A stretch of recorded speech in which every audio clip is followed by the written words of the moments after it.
Are there any new records, any new DNS things that are like, I know DMARC quarantine, a policy is now a big one. When DMARC first came out, they said, hey, just publish anything. P equals none means nothing happens. It just means, hey, I put up a DMARC record to show you that I'm watching.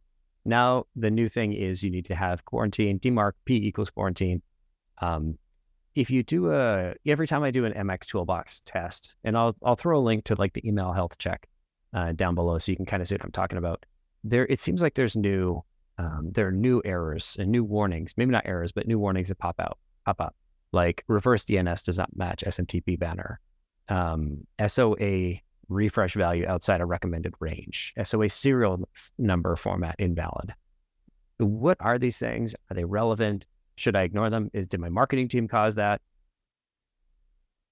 Yeah, most of that stuff you can ignore for the purposes of this. The big ones that are coming, like there's something called BIMI, right? Like that's like the image that you have to basically certify on your local machine, and then you have to, it's like if you want to go do that Box or something. Yeah, then you can go do that. Now, you don't really need to, I haven't tested it much, but so I'll be careful. I haven't tested it. Somebody could say, well, you're an idiot. Like, I haven't tested it. So it could help, but I also think like if you have the same BIMI like on all of your domains, like I don't see that working.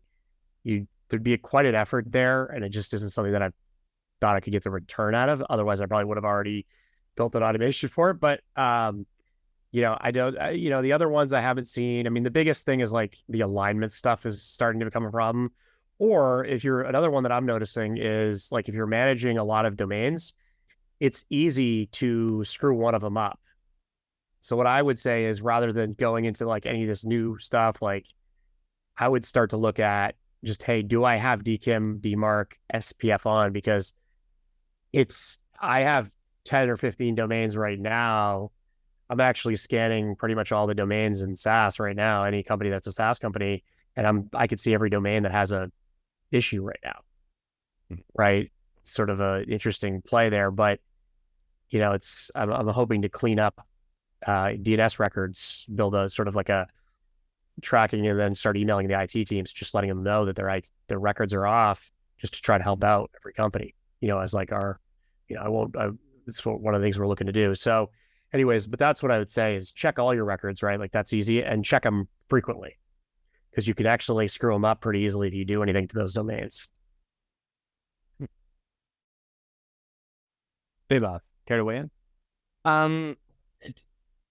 To add on to Jesse's point, I wouldn't worry too much about those. So DMARC, DKIM, and SPF are the main ones for deliverability. SOA is actually more, from my understanding and remembrance, a more server configuration issue. I believe it means start of authority. I believe I might be misquoted, right? That might start of authority is basically defining the principle that the email is not originating from the right server on your right DNS engine, which means you need to look into confirming your MX records are being correct. So while DMARC, DKIM, and SPF are more deliverability and security based protocols, the SOA error that you said, or whether there's a bunch of your reverse proxy, your reverse DNS is not set up, that is your setup is wrong by itself fundamentally. So you need to fix that. So some of them you can ignore because it's just an email provider throwing a fit because it's a new system or a new host provider, like Jesse said. And some of them, if your emails are actually getting delivered, right, then ignore it. If they're not getting delivered, then obviously fix whatever is to fix. But otherwise, I would just not be too fussed about.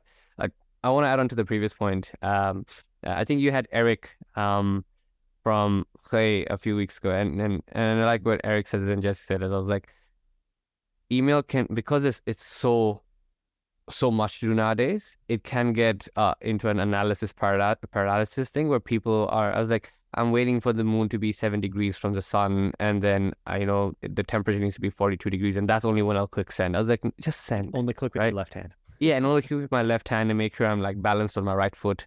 So it just send, right? None of what we're all saying, none of all what we're saying is actually matters if you have a completely separate audience that we've never interacted with, right? Just send, test it out. The best part of email is it's free. Unlike Facebook ads where people say test out your ads, you're actually burning money. With this, yes, you're burning leads, but there's an infinite number of those. So just test and everything else will be fine.